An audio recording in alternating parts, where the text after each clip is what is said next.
Halo semuanya, perkenalkan nama saya Rapka Paulina Hermanus dari Prodi Sosiologi Angkatan 2023. Kali ini aku mau wawancarain temen aku sebagai informan Gen Z dari penelitian PPDK aku. Halo semuanya, perkenalkan nama saya Chelsea. Oke, Kak Chelsea sebelumnya makasih banget ya untuk waktunya karena udah mau diwawancarain sama aku. Oke, jadi nanti akan ada beberapa pertanyaan seputar penelitian aku. Kita mulai dari pertanyaan pertama langsung aja ya. Aku mau tanya nih, seberapa sering sih kamu tuh pakai sosial media dan biasanya kamu ngeliat konten-konten yang kayak gimana sih di sosmed itu? Untuk pakai sosial media tuh aku sering banget ya, kayak sehari itu bisa ngabisin kayak 2-3 jam. Ini tuh kayak memakan waktu banget. Dan gitu untuk konten-kontennya sih paling konten make up gitu, terus tutorial make up sama konten-konten K-pop gitu sih. Oke, kalau menurut kamu apa yang bikin konten-konten influencer yang kamu tonton tuh menarik buat kamu? Kalau menurut aku, karena aku suka make up, jadi konten terutama beauty influencer itu menurut aku menarik banget. Jadi dengan aku nonton konten make up, aku jadi tahu produk make up sama cara-cara make up gitu sih. Oke. Nah, kalau dari kamu sendiri siapa sih influencer yang paling kamu ikutin di sosial media dan kenapa kamu suka sama mereka? Salah satu sebenarnya tuh banyak, cuma yang paling aku sering lihat itu kayak Maria Clarin, terus sama ada Niche gitu. Dia tuh emang influencer yang apa ya, yang make up banget deh pokoknya. Oke, berarti sesuai sama kesukaan kamu Iya, gitu betul. ya. Oke, kalau menurut kamu konten dari influencer itu lebih sering bikin kamu jadi lebih termotivasi atau malah bikin kamu ngerasa jadi minder? Boleh ceritain nggak ke aku gimana contohnya? Kadang tuh bisa dua-duanya. Kalau termotivasinya jadi kayak pengen bisa bikin konten tentang make up juga sama mereka. Terus kalau minder tuh kayak lebih ke kayak brand make upnya gitu sih, kayak mereka tuh kan pakai brand-brand yang menurut aku high end gitu kan. Sedangkan kayak nggak semuanya aku tuh bisa approach produk yang mereka punya kan. Itu sih paling. Oke. Nah, ada nggak sih momen dimana kamu tuh ngerasa harus ngikutin gaya hidup ataupun standar-standar yang ditunjukin sama influencer yang kamu follow itu?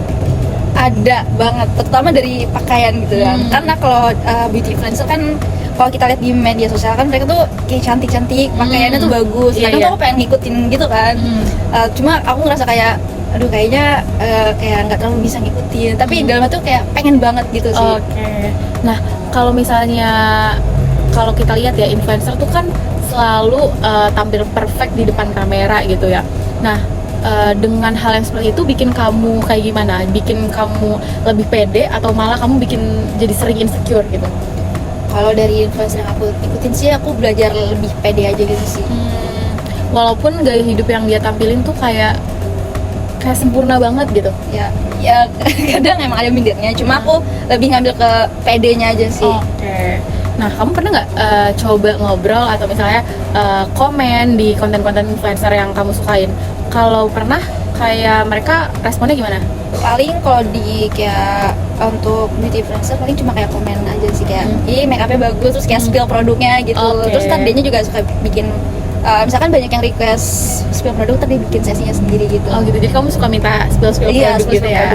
Oke. Nah, apa yang kamu harapkan dari influencer yang kamu follow? Misalnya supaya mereka lebih terbuka tentang real life-nya mereka, atau kasih tips tuh yang lebih real aja, bisa nggak sih gitu? Ada nggak sih kayak yang mau kamu harapkan dari influencer yang kamu follow? Harapannya ini sih, kalau misalnya mereka lagi review produk gitu, kayak aku pengen itu kayak mereka benar-benar menggunakan misalkan skincare tersebut sama produk tersebut gitu, kayak alat makeup gitu sih. Jangan kayak mereka kayak gembar-gembar pakai ini bagus, padahal mereka tuh nggak pakai produk itu, malah pakai produk yang lain. Nah, pengennya tuh mereka lebih real aja dalam review suatu produk gitu. Oke. Nah, selanjutnya aku mau nanya nih, kayak gaya hidup atau penampilan kamu tuh pernah nggak sih kayak berubah gara-gara influencer yang kamu ikutin? Misalnya kayak cara berpakaian kamu atau cara kamu melihat gaya hidup kamu sehari-hari, atau kayak soal belanja barang-barang tertentu gitu? Ada, salah satunya dari karena make up tadi, make upku jadi ikutan berubah gitu. Tadi aku make up kayak ya udah biasa aja, cuma makin gara-gara aku melihat konten si beauty influencer ini, make up aku itu jadi berubah. Jadi kayak kalau kamu tuh ya kayak doin make up gitu, kayak gitu, jadi berubah sih make upnya. Nah, kalau kamu sendiri pernah nggak sih ngerasain kayak stres atau pressure gara-gara ngerasa kamu tuh harus ngejar standar sosial ataupun standar kecantikan yang ada di sosmed? Kalau dari aku sendiri sih aku nggak ngerasa terpressure akan standar-standar yang ada di sosmed gitu sih. Aku ngerasa kayak udah ini diri aku kayak gini apa adanya. Udah gitu kan memang nggak selamanya standar itu kan harus diikutin, kayak semampunya kita aja gitu. Oke. Nah, menurut kamu sendiri apa aja sih pengaruh terbesar dari influencer culture ke generasi Z kayak kamu? Pengaruh terbesar menurut aku ini sih bikin anak Gen Z sekarang mudah FOMO ya. Karena yang kita tahu nih sekarang kan memang media sosial tuh kan kayak rame banget di mana-mana. Yeah. Influencer banyak di mana-mana gitu. Jadi kayak begitu dari bermacam-macam influencer kan mereka punya karakteristiknya sendiri gitu kan. Begitu apalagi sebagai kita yang nonton itu kadang merasa kayak mudah terbawa arus gitu kan. Jadi kayak kita gampang FOMO akan hal yang dilakukan oleh influencer tersebut gitu. Iya, betul banget. Jadi kayak emang gampang FOMO aja sih. Oke. Nah, tapi kamu sendiri tuh ngerasa konten-konten yang dihasilkan sama influencer tuh lebih berdampak positif atau bahkan negatif ke kamu ya? Kalau aku bisa dua-duanya. Kalau positifnya tadi misalkan kalau yang beauty influencer kita kan jadi tahu cara make up gitu. Terus kalau misalkan konten-konten yang berbagi tentang ilmu gitu kita jadi insight kita kan terbuka gitu. Nah, untuk negatifnya dari influencer yang suka spill produk tuh kita kayak ngerasa harus punya gitu kan. Oke. Nah, oke, dari kamu sendiri ada nggak sih saran buat influencer supaya ngasilin konten-konten yang seperti apa gitu misalnya?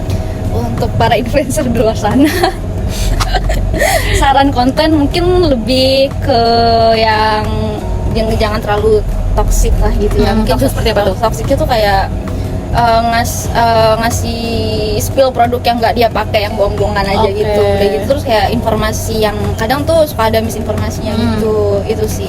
Oke, Kak Chelsea, kita langsung masuk ke sesi pertanyaan yang terakhir dari sesi wawancara aku kali ini.